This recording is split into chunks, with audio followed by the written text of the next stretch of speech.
सम्माननीय सभामुख महोदय, बडो दुःखका साथ भन्नुपर्छ यथार्थ कुरा।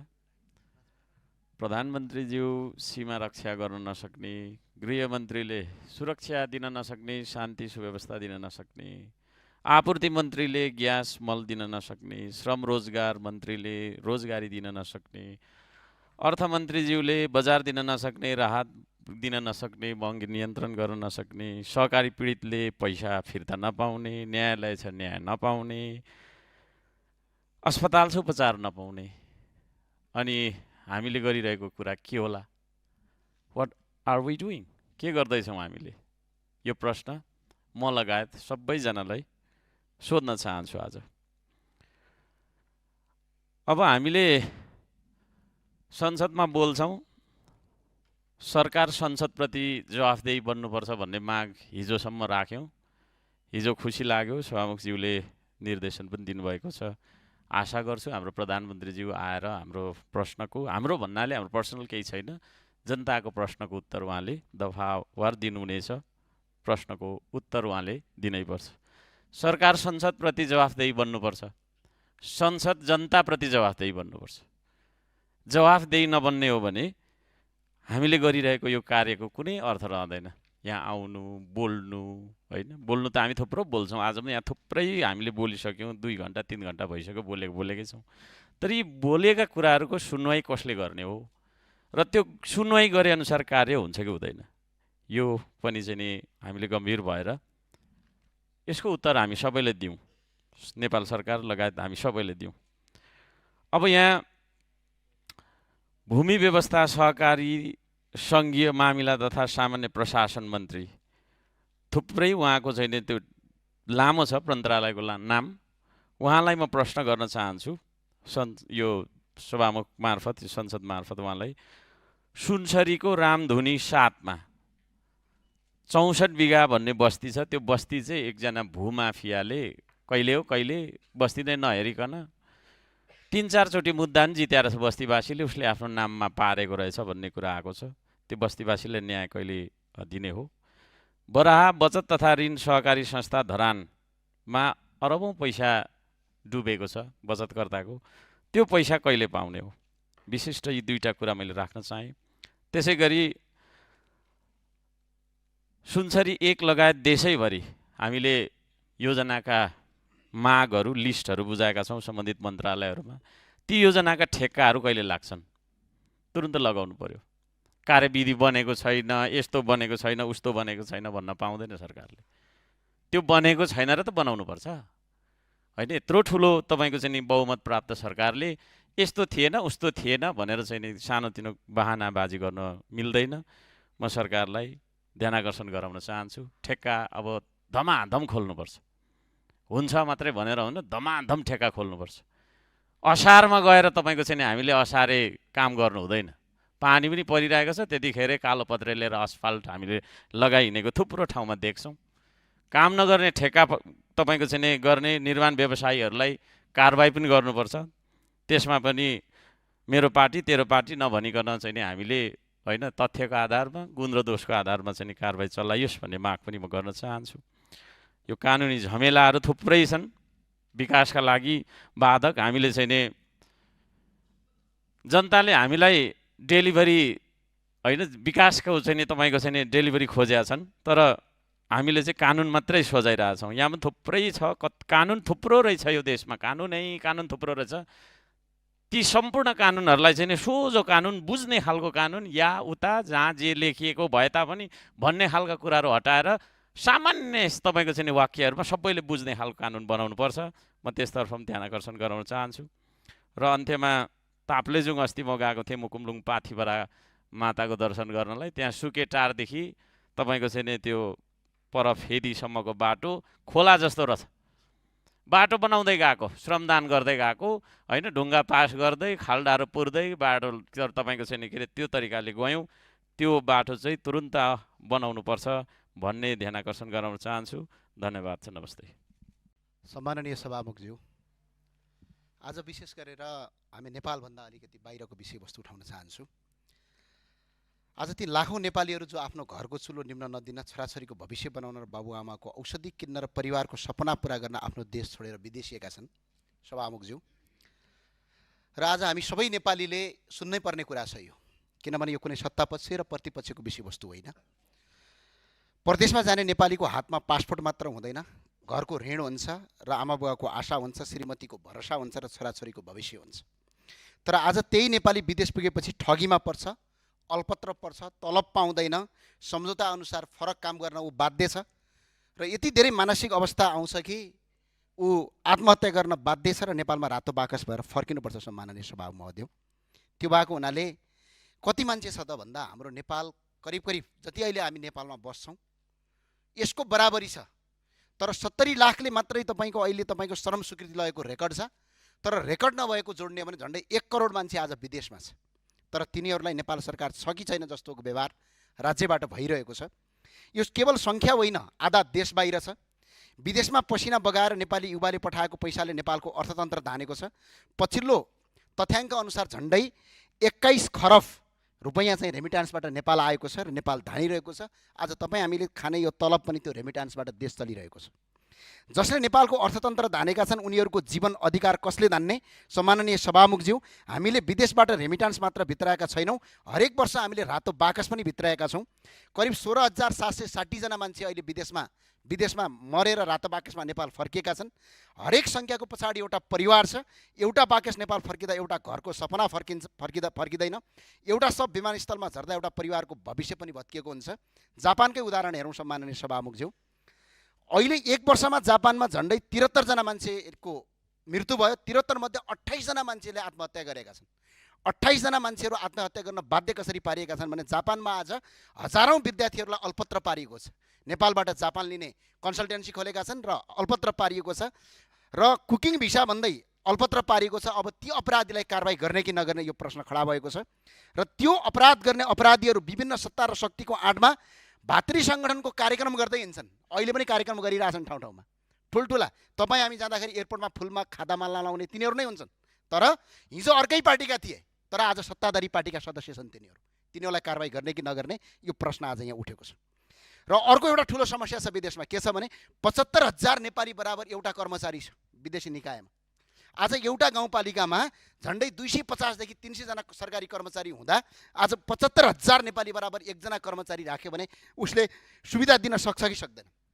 सुविधा दिन नसकेका कारणले गर्दा आज तपाईँको त्यहाँ राज्य छ कि छैन भन्ने स्थिति पैदा भएको छ। सम्माननीय सभामुखज्यू, विदेशमा मात्र अप्ठ्यारो छैन, यही नेपालमा पनि आज नेपालमा बसेर केही एजेन्टहरूले कन्सल्टेन्सी र गिरोहहरूले युवालाई सपना बेचिरहेका छन्। कुकको काम पक्का छ, कुकिङ भिसा सजिलै पाइन्छ, विद्यार्थी गएपछि काम सजिलै पाइन्छ, महिनामा यति लाख उति लाख भनेर तलबको व्यवस्था गर्ने, यस्ता आश्वासन दिने, घरको जमिन धितो राखिन्छ, ऋण लिन्छ, सुन बेचिन्छ, बाउआमाको कमाइ राखिन्छ। तर विदेशमा गएपछि न काम पाइन्छ, न भने जस्तो तलब पाइन्छ, न सम्झौता पाइन्छ। कतिपयको आज पासपोर्ट रोकिएको छ, कतिपय आज ठगीमा परेका छन्। त्यही भएर सम्माननीय सभामुखज्यू, आज यो संसदमा म अपिल गर्न चाहन्छु, यो सत्ता पक्षको कुरा होइन, यो प्रतिपक्षको कुरा होइन र यो संसदमा बोलेर यहीँ सकिने कुरा पनि होइन। यो संसदमा आज हामीले बोलिसकेपछि मन्त्रीको जवाफ चाहन्छु, जवाफ होइन काम चाहन्छु। र स्पष्टका साथ आज नेपालीहरू 1.5 लाखभन्दा बढी नेपालीहरू हरेक वर्ष ठगीमा परेका छन्। आज 1.5 लाखभन्दा बढी नेपालीहरू कसैले उजुरी दिएका छन्, कसैले उजुरी दिएका छैनन्। त्यसका लागि हामी सबै एकजुट हुनुपर्छ। सत्तापक्ष प्रतिपक्ष सब एकजुट बनेर एउटा संसदीय छानबिन समिति गठन गरियोस् र अपराधीलाई कारबाही गरौँ। कारबाही गर्न यदि राज्य सक्दैन भने राज्यले स्पष्ट भन्न सक्नुपर्छ कि मैले कारबाही गर्न सक्दिनँ। त्यो भएको हुनाले यो संसदमा बोल्ने मात्र विषयवस्तु होइन, यो हामीले बोलेर आज यहीँ टुङ्गिने विषयवस्तु होइन। एक छानबिन गरौँ। अहिले जानुस् त, हरेक गल्लीमा जानुभयो भने हरेक सांसदहरूलाई, तपाईँ सबै सांसद मानिसज्यूलाई थाहा होला, तपाईँको मोबाइलमा फोन आउँछ, मलाई यति लाख रुपियाँ ठग्यो, मलाई यो देश जान्छु भनेर ठग्यो। आज विदेशमा अल्पत्र पारिएको छ र तिनीहरूलाई कसरी न्याय दिने? अहिलेको वर्तमान कानुनले यदि तपाईँको अवरोध पुर्याएको छ भने हामी यही संसद हो, कहीँ भगवान् विष्णुले गएर पारित गर्ने होइन, कुनै देउता भगवान् आएर गर्ने होइन, यही संसदले कानुन पारित गर्ने हो। सरकारले कानुन बनाएर ल्याएर आउनुहोस्, हामी सत्ता पक्ष प्रतिपक्ष नबनिकन यहीँबाट हामी कडा कानुन पारित गरौँ। अहिले जो कानुन छ त्यो कानुन एउटा बाधा र अडचन भएको अवस्था सिर्जना बनेको छ भने होइन भने एउटा संसदीय छानबिन समिति तत्काल गठन गरियोस्। यसमा अपराधीलाई कसरी कारबाही गर्ने, नेपालका कन्सल्टेन्सीहरूले के गर्ने, यति धेरै ठगी भएको छ। आज मान्छे विदेशमा मर्न अल्पत्र परेको छ। आज अल्पत्र परेका मान्छेको उद्धार भएको छैन। त्यो भएको हुनाले सम्माननीय सभामुख मार्फत यो सरकारले संसदीय छानबिन समिति गठन गरी हामी सबै एकजुट बनेर विदेशमा अल्पत्र परेका नागरिकको उद्धार गरौँ भन्न चाहन्छु र यो अपिल गर्न चाहन्छु। र यो यदि फेरि भएन भने फेरि हामी यो आवाज उठाउँछौँ र आज जसरी पनि देश विदेशमा अल्पत्र परेका नेपालीहरूलाई उद्धार नगरिकन ती नेपालीहरू सुरक्षित नभइकन नेपाल सुरक्षित हुँदैन। सम्माननीयज्यू, जहाँ नेपाल कतिखेर सुरक्षित हुन्छ भने उनीहरू सुरक्षित भयो भने उनीहरूको परिवार सुरक्षित हुन्छ, परिवार सुरक्षित भयो भने नेपाल सुरक्षित हुन्छ। म यही अपिल गर्न चाहन्छु, यही अनुरोध गर्न संसदीय छानबिन समिति अब आवश्यक ठहरिएको छ, त्यो संसदबाटै संसदीय छानबिन समिति घोषणा गरियोस्। हस्, धन्यवाद। एकजना मन्त्रीज्यू भ्रमणमा जानुहुन्छ, रुगाखोकी लाग्छ, अनि हेलिकप्टर पठाइन्छ, रेस्क्युमा काम हुँदैन, पुनर्स्थापनाको लागि काम हुँदैन, त्यहाँ पुर्याउने सामग्रीहरू पुग्दैनन् र उहाँलाई स्काई ट्रक, सेनाको स्काई ट्रक प्रयोग गरेर काठमाडौँ ल्याइन्छ र उहाँ के भयो भन्दा चाहिँ घरमा आराम गर्दै हुनुहुन्छ भनिन्छ। यस्तो गैर जिम्मेवार राज्य चल्न सक्छ? सम्मानित सभामुख महोदय, यसतर्फ पनि म सम्मानित सभामुख महोदय मार्फत प्रधानमन्त्रीजीको ध्यानाकर्षण गराउँछु, आफ्ना मन्त्रीज्यूहरूलाई कन्ट्रोल गर्नुहोस्, नियन्त्रण गर्नुहोस् र चाहिँ अहिले चाहिँ विपदका स्थिति के भइरहेछन् त्यसबारेमा काम गर्नुहोस्, मेरो अनुरोध छ। गृहमन्त्रीज्यू आफ्नो निर्वाचन क्षेत्रमा गइराख्नु भएको छ, राम्रो कुरा हो। जनप्रतिनिधि गृह जिल्ला जानु, क्षेत्रमा जानु, मतदाताहरूले आफ्नो चाहिँ विगतका प्रतिबद्धताको जवाब खोज्छन्, तर उहाँले आफ्नो चाहिँ मत फिर्ता लानु भनिराख्नु भएको छ। तर हामीले यहाँ चाहिँ गृहमन्त्रीजीलाई खोज्दैछौँ। सम्मानित सभामुख महोदय, म चाहिँ विपदमा देशभरि के भइरहेछ, प्रतिकार्यको के तयारी छ, घटनाहरू के भए, कहाँ छन्, कहाँ के भइरहेछ, रेस्क्यु के भए, पुनर्निर्माण पुनर्स्थापना कामको लागि के तयारी हुँदैछ, राहत सामग्रीहरू कसरी पुर्याइएका छन्, त्यस सम्बन्धी जानकारी गृहमन्त्रीले यस सदनलाई दिनुपर्छ। त्यसको लागि म सभामुख मार्फत म माग गर्न चाहन्छु। सभामुख महोदय, यसरी नै आज एकातिर खाने ग्यासको चाहिँ आपूर्ति भइरहेको छैन, लाइन बसिरहेको छ, यस्तो चाहिँ वर्षाको बिचमा चाहिँ उपभोक्ताहरू अथवा जनताहरू, अर्कोतिर चाहिँ मल पर्याप्त उपलब्ध छैन, त्यसको पनि लाइन नै देखिन्छ, पासपोर्टको लागि पनि लाइन नै देखिन्छ। सम्मानित सभामुख महोदय, नयाँ पार्टी नयाँ साथीहरूको स्पिरिट थियो, विगत 35 वर्ष अथवा विगत 20 वर्षमा लाइनै लाइन भयो भनिन्थ्यो। आज त झन् थप लाइनहरू, ग्यासमा पनि लाइन, खानेपानीमा पनि लाइन, अनि चाहिँ यसमा मलमा पनि लाइन, पासपोर्टमा पनि लाइन। सभामुख महोदय, कतिवटा लाइन लाग्नुपर्ने हो जनताले? नयाँ भनेको लाइन लाग्ने, लाइन थप्ने हो? यसमा जवाफ चाहिन्छ सभामुख महोदय।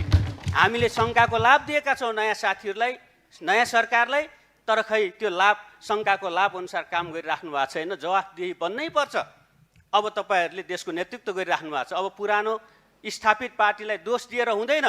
सभामुख महोदय, ग्यास चाहिँ आज पुराना पार्टीले गर्दा नपाइएको होइन, मल त्यसरी नपाइएको होइन, मल तत्कालै ल्याउन सकिन्छ, ग्यास ल्याउन सकिन्छ, पासपोर्टको चाहिँ सप्लाई राम्रोसँग गर्न सकिन्छ, वितरण प्रणाली मिलाउन सकिन्छ। यस कुरामा म ध्यानाकर्षण गर्न चाहन्छु। एकातिर, अर्कोतिर सभामुख महोदय, भू राजनैतिक द्वन्द्व विश्वव्यापी रूपमा चर्केर गएको छ। हाम्रो देशको स्वाधीनता कसरी बचाउने होला? हाम्रो स्वाधीन राष्ट्र जसरी पुर्खाहरूले यो आधुनिक राष्ट्र निर्माण गर्नुभयो, यसको संरक्षण गर्नुभयो, हामीलाई हस्तान्तरण गर्नुभयो, हामी यही रूपमा चाहिँ एउटा विश्वमा चाहिँ हामी नेपाल भनेर गौरवका साथ शिर ठाडो गरेर आफ्नो स्वाभिमानका साथ काम गर्ने भावी पुस्तालाई एउटा स्वाधीन राष्ट्र हस्तान्तरण गर्न हाम्रो जिम्मेवारी होइन? यसरी हेर्दा चाहिँ छिमेकसँगको नीतिमा सरकारले त्यसै गम्भीरतापूर्वक काम गरिरहेको छैन। सभामुख महोदय, भर्खरै चाहिँ कहिले दलाई लामाको जन्मदिन सरकारले मनाउन दिन्छ, कहिले तिब्बत सम्बन्धी सम्मेलन आयोजना गर्ने, अनि फेरि आफै नै रोक्ने गर्छ। यो के हो? यस प्रकारको दोहोरो चरित्र हो या चाहिँ अपरिपक्वता हो? सरकारले यसतिर ध्यान दिनै पर्छ। हामीले छिमेक नीति स्पष्ट गर्नै पर्छ। संविधानले असंलग्न परराष्ट्र नीति स्पष्ट भनेको छ। हामी चाहिँ व्यवहारिक रूपले हाम्रो परराष्ट्र नीतिलाई फेरि त्यसलाई कार्यान्वयन गर्नै पर्ने हुन्छ। हामी विकास साझेदारीको लागि कोही देशसँग हामी बाइस हुन जरुरी छैन। हामी भारत होला, चीन होला, अमेरिका होला, युरोप होला, जापान होला, हाम्रो मित्र राष्ट्रहरूसँग सबैसँग काम गर्नै पर्छ। लगानी हामी ल्याउनै पर्छ, अनुदानहरू ल्याउनै पर्छ। तर चाहिँ हामी सैन्य गठबन्धन या त्यस प्रकार कुनै पनि गठबन्धनमा जाने या एकातिर मात्रै धल्किने खालको नीतिमा कहीँ न कहीँ हामी त्यसो लियौँ या चुक्यौँ भने देशको स्वाधीनतामाथि गम्भीर प्रश्न या गम्भीर सङ्कट आउन सक्छ। सभामुख महोदय, त्यसतिर सरकारले काम गरोस्। त्यसै गरी धर्मनिरपेक्षता हाम्रो संविधानले व्यवस्था गरेको छ। धारा 5 मा त्यसै गरी धार्मिक स्वतन्त्रता धारा 26मा छ, धारा 5 र 26 सम्बन्धी नयाँ कानुन बनाउनै पर्छ सभामुख महोदय। त्यसको लागि सरकारलाई रुलिङ नै होस् भन्ने पनि मेरो चाहिँ अपेक्षा रहेको छ सभामुख महोदय। कि चाहिँ हामी धर्मनिरपेक्षतामा गइसकेपछि कस्तो नीति लिन्छौँ, कस्ता कानुन हुन्छ, कस्ता व्यवहार हुन्छन्, त्यसतर्फ हामीले एउटा कानुन बनाएर व्यवस्थित गर्न सकेनौँ भने धर्मलाई राजनीतिको एउटा चाहिँ नारा बनाउने, धर्मलाई राजनीति सेक्ने स्वार्थ समूहहरू पनि यहाँ देखिराखिएको छ सभामुख महोदय। ठुल्ठुला नेताहरू, ठुल्ठुला दलहरू नै, मान्यजीहरू नै ठाउँ कुठाउँ धर्मनिरपेक्षताका विरुद्ध बोल्दै या एक वा अर्को धार्मिक आस्था राख्नेहरूमाथि त्यस्ता अनास्था फैलाउने काम भइरहेको छ। कुनै पनि बेला विश्वव्यापी रूपमा देखिएका द्वन्द्व हाम्रो समाजमा पनि प्रवेश गर्न सक्छ।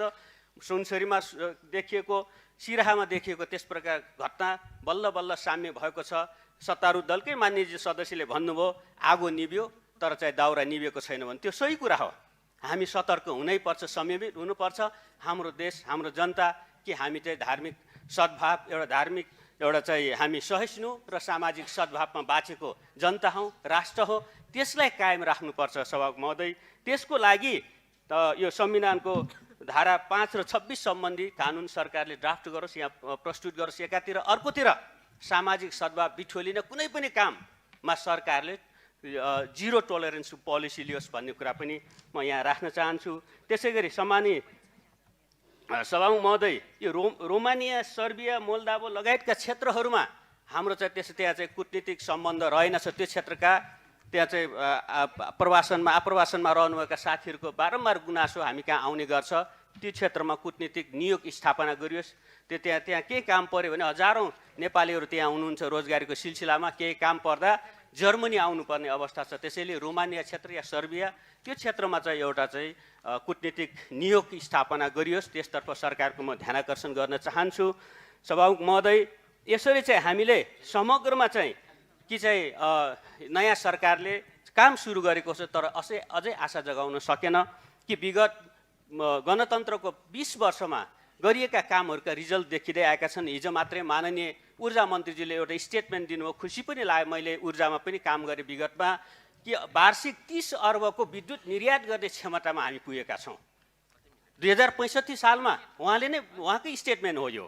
2065 सालमा चाहिँ हामी ऊर्जा क्षेत्रमा, खास गरी जलविद्युत क्षेत्रमा दुईटा पोलिसी, एउटा चाहिँ 10 वर्षसम्म कुनै इन्कम ट्याक्स नलगाउने र 15 वर्षसम्म थप 5 वर्षसम्म 50% फ्री गर्ने, 100% 10 वर्ष, पछिल्लो 5 वर्ष 50% चाहिँ हामीले मिनाहा गर्ने जो नीति लियौँ जलविद्युत क्षेत्रको लागि, त्यसले चाहिँ अरू थुप्रै त्यहाँ चाहिँ पोलिसी, ट्याक्स पोलिसीहरू, अरू पोलिसीको छुटका कारणले आज हामी त्यहाँ पुगेका छौँ। र सरकारले केही नगर्दा पनि आज 4200 मेगावाट इन्स्टल क्यापेसिटी छ भने केही नगर्दा सुतेर बस्दा पनि आगामी 5 वर्षमा थप चाहिँ नेपालको विद्युत क्षमता 10,000 मेगावाट पुग्छ सम्मानित सभामुख महोदय। त्यो राम्रो उपलब्धि हो। यो चाहिँ यो 20 वर्ष बिचमै गरेको काम हो र यसको उपलब्धि उहाँले बताइराख्नु। तर एउटै समस्या त्यहाँ चाहिँ पिपिए भइरहेको छैन।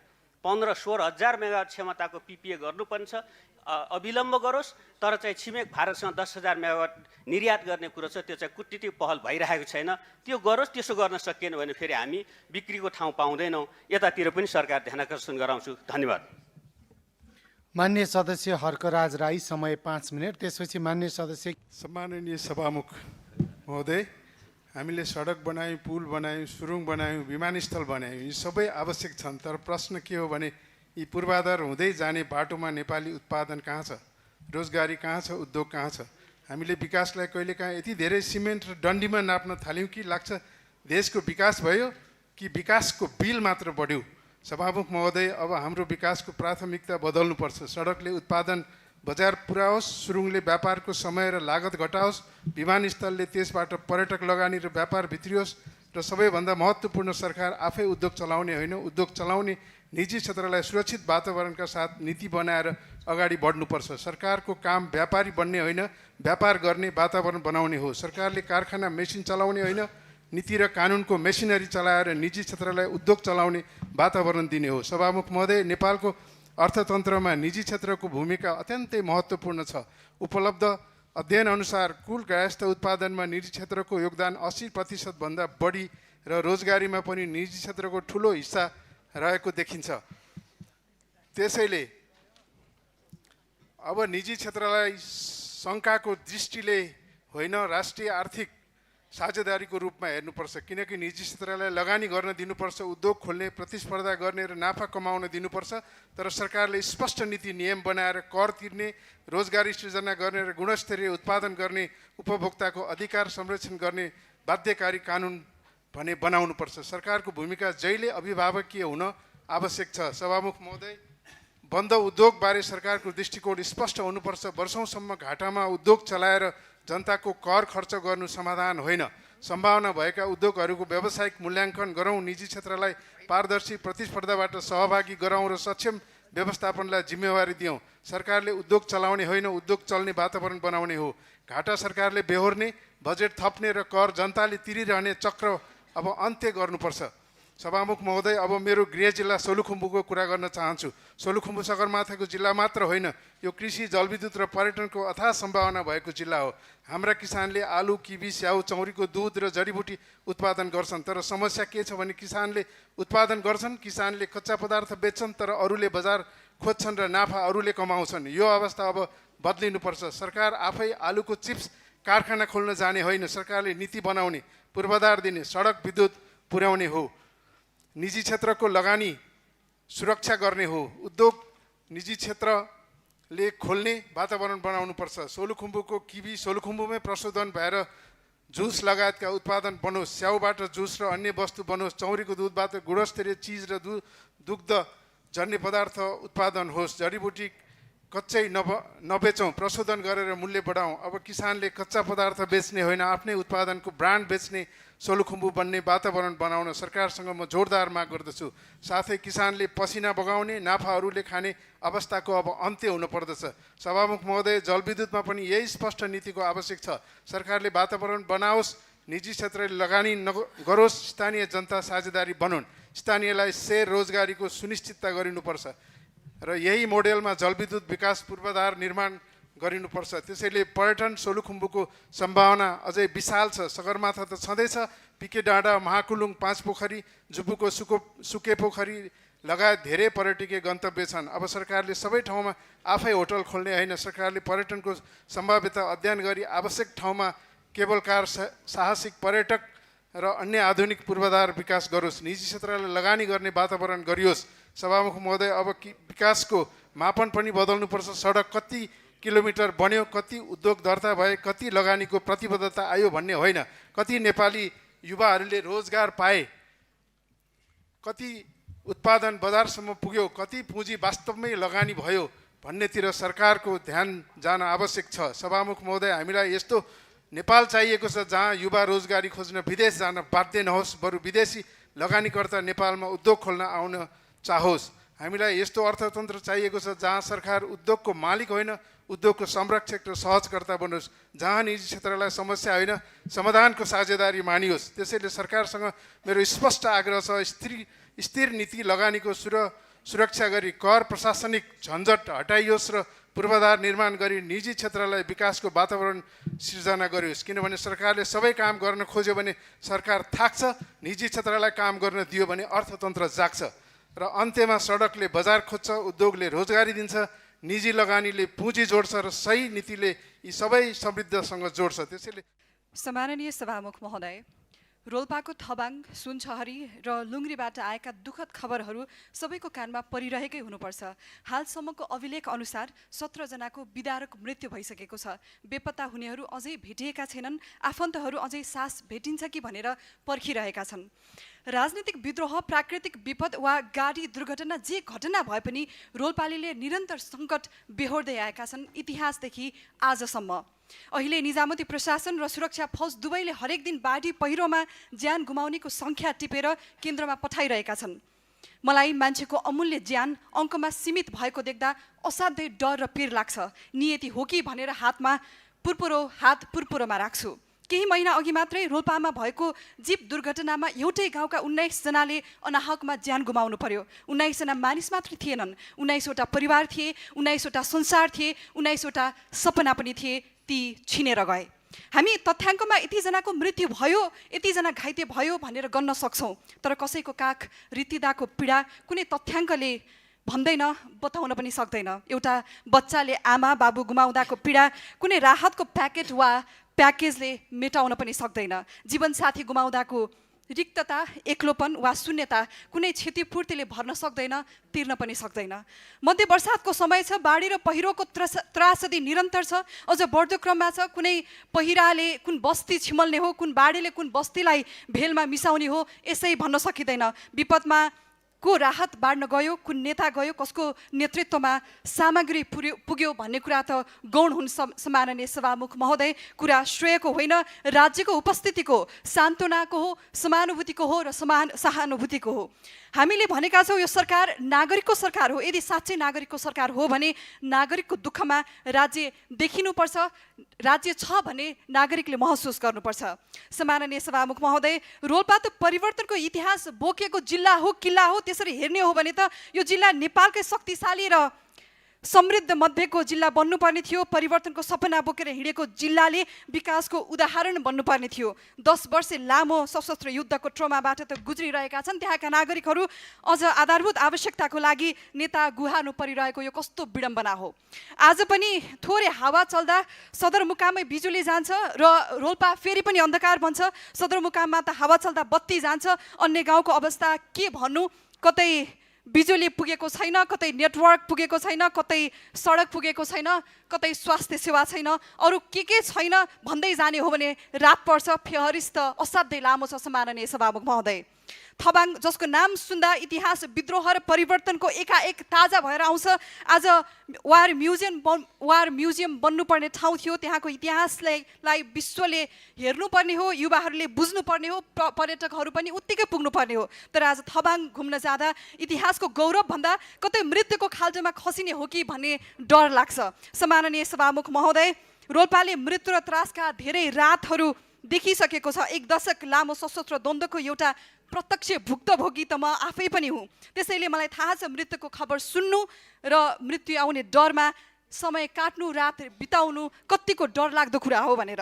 आज रोल्पा वर्षाको त्रासमा छ, भोलि अर्को जिल्ला पनि यही अवस्थामा पुग्न सक्छ। त्यसैले हरेक विपदपछि राहत बाँड्ने होइन, विपद आउनु अघि नै नागरिकलाई सुरक्षित बनाउने राज्य चाहिन्छ। त्यहाँनिर राज्यको उपस्थिति हुनुपर्छ। यसैका लागि राज्यको संयन्त्र चनाखो बन्नुपर्छ। राहत आवश्यक छ, उद्धार पनि आवश्यक छ, तर त्योभन्दा ठुलो कुरा राज्यको संवेदनशीलता र दीर्घकालीन जिम्मेवार हो। किनकि घर भत्किएपछि त सम्माननीय सभामुख महोदय घर बनाउन सकिएला, सम्पत्ति गुमेपछि पनि फेरि सम्पत्ति कमाउन सकिएला, तर गुमेको मान्छे कसरी फिर्ता ल्याउन सकिएला सम्माननीय सभामुख महोदय।